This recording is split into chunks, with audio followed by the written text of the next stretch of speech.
On a souvent tendance à imaginer la pensée comme un phénomène un peu éthéré, presque magique et totalement détaché de la matière. Eh bien, en réalité, c'est tout l'inverse. La cognition humaine, et tout particulièrement notre attention, c'est une mécanique pure et dure, strictement soumise aux lois implacables de la biologie, de la chimie et de la physique. Le but de cette analyse aujourd'hui, c'est justement de disséquer cette architecture neuroanatomique. En tant que clinicien ou soignant, il est absolument crucial de comprendre la réalité biologique de la concentration et de laisser de côté les mythes comportementaux habituels. Alors, commençons tout de suite cette véritable autopsie cognitive. Au programme de notre exploration, on va suivre 3 étapes. On verra d'abord le filtrage de l'attention face à la saturation cognitive. Ensuite, on se penchera sur la biomécanique stricte de la concentration avec le modèle clinique PIM. Et on terminera en plongeant dans les structures profondes de notre architecture neuroanatomique. Entrons directement dans le vif du sujet avec notre premier axe, le filtrage de l'attention ou comment le système nerveux gère au quotidien la réalité très brutale de la saturation cognitive. Pour poser le décor, prenons un chiffre. Entre 86 et 100 milliards de neurones. C'est vertigineux. Notre cerveau est structuré autour d'un réseau massif d'une densité phénoménale. Sauf qu'en clinique, on observe un paradoxe frappant. Malgré cette taille, ses capacités de traitement simultané sont extrêmement limitées. En fait, face à un afflux sensoriel important, le système nerveux est presque instantanément débordé. Donc la vraie question physiologique, ce n'est pas de savoir comment on fait pour tout percevoir, mais plutôt comment le cerveau réussit à survivre à ce tsunami continu d'informations. Et cette réalité diagnostique nous oblige à détruire un mythe très tenace. On imagine très souvent l'attention comme une sorte de projecteur, un faisceau lumineux qui viendrait doucement éclairer ce qui est important. Biologiquement parlant, c'est complètement faux. L'attention, c'est en fait un mécanisme de nettoyage drastique, un élagage métabolique presque brutal. Le cerveau va impitoyablement éliminer tout ce qui est inutile à la tâche en cours. Les signaux somatiques non pertinents, les petits bruits de fond, les données visuelles adjacentes, tout ça passe à la trappe. On ne sélectionne pas la lumière, on détruit le bruit de fond pour ne garder que la donnée strictement fonctionnelle. Et si l'on pousse l'analyse perceptuelle un peu plus loin, on réalise que la perception n'est absolument pas un simple enregistrement passif de la réalité.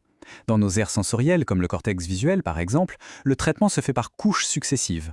Le cerveau va littéralement agréger des traits élémentaires pour fabriquer ce que la littérature scientifique appelle des méta-objets signifiants. Ce qui est fascinant ici, c'est de comprendre que l'attention ne se porte jamais directement sur le monde extérieur, mais exclusivement sur ces constructions métaboliques internes générées par notre propre système nerveux.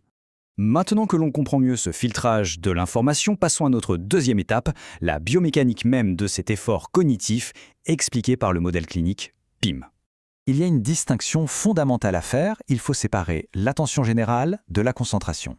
La concentration, ce n'est pas juste un vague état d'éveil, c'est la mise en tension convergente de l'attention. C'est un acte délibéré, hautement spécifique, qui demande une orchestration neuronale extrêmement précise pour maintenir une focalisation absolue sur une seule et unique tâche. Et cette orchestration, elle exige un alignement biologique parfait, selon 3 axes. C'est ça le modèle PIM. D'abord, on a l'étape 1, le P, pour perception. Le système nerveux isole une cible sensorielle très précise. Ensuite, l'étape 2, le I, pour intention. On fixe un objectif direct, restrictif et immédiat.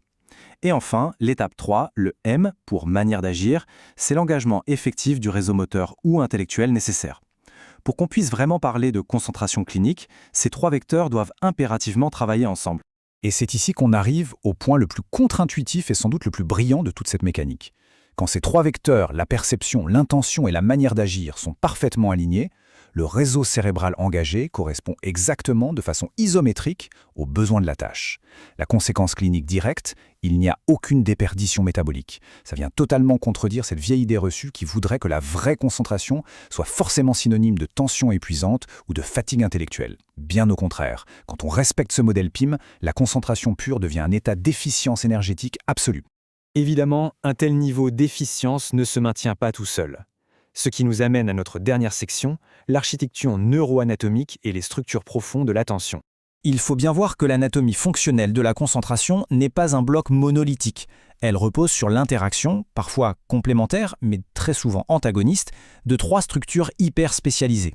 Le cortex préfrontal, le circuit de la récompense et l'insula. Concrètement, ce sont ces 3 hubs profonds qui se livrent une guerre biochimique de tous les instants pour diriger notre influx cognitif. Et c'est en examinant les forces et les vulnérabilités de chacun qu'on comprend à quel point l'équilibre du cerveau est fragile. Notre premier acteur, c'est le cortex préfrontal. C'est le grand chef d'orchestre. C'est le siège neurologique de nos fonctions exécutives, de la prise de recul et de l'anticipation à long terme. C'est l'organe de régulation par excellence, celui qui vient freiner et inhiber nos pulsions. Sauf qu'il a des vulnérabilités cliniques majeures qu'on observe tous les jours. Déjà, sa maturation est extrêmement lente. Elle ne se termine qu'au début de l'âge adulte. C'est pour ça que, structurellement, un enfant a tant de mal à contrôler son attention face à un stimulus immédiat. Ensuite, c'est un organe qui consomme énormément d'énergie. Il souffre de ce qu'on appelle la vulnérabilité nocturne. En fin de journée, il s'épuise métaboliquement et notre capacité à résister aux distractions s'effondre avec lui. Et juste en face de ce cortex préfrontal, on trouve son antagoniste absolu, le circuit de la récompense, notre fameux système dopaminergique. Évolutivement parlant, c'est une machine redoutable, conçue pour mémoriser les stimuli liés à la survie, comme l'eau ou le sucre, et nous pousser à l'action immédiate. C'est la capture attentionnelle guidée par la valeur. Le vrai problème diagnostique de notre époque, c'est que ce circuit possède une faille de sécurité critique.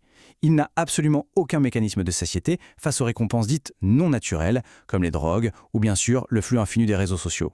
Face à ça, le système dopaminergique crée une polarisation motivationnelle incontrôlable qui vient littéralement kidnapper l'attention.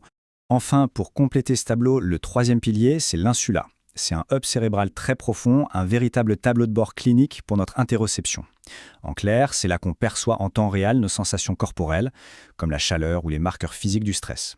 Mais l'insula n'est pas qu'un simple thermomètre passif. Ce qui est crucial, c'est que via une attention focalisée et volontaire, ce qu'on appelle l'inspection informée, on peut délibérément déplacer l'activité au sein de cette insula.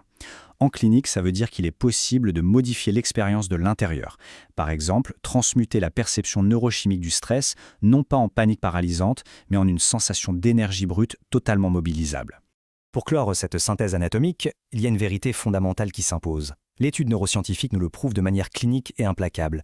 L'attention, la concentration, les décisions, absolument rien de tout cela ne relève du mysticisme. On parle de mécanismes neurochimiques, de filtrage sévère, d'alignement vectoriel strict comme le fameux modèle PIM, et de négociation métabolique constante entre nos structures cérébrales profondes. Comprendre ces limites physiques et biologiques, c'est tout simplement s'armer des outils intellectuels indispensables pour enfin appréhender la véritable mécanique de la machine humaine.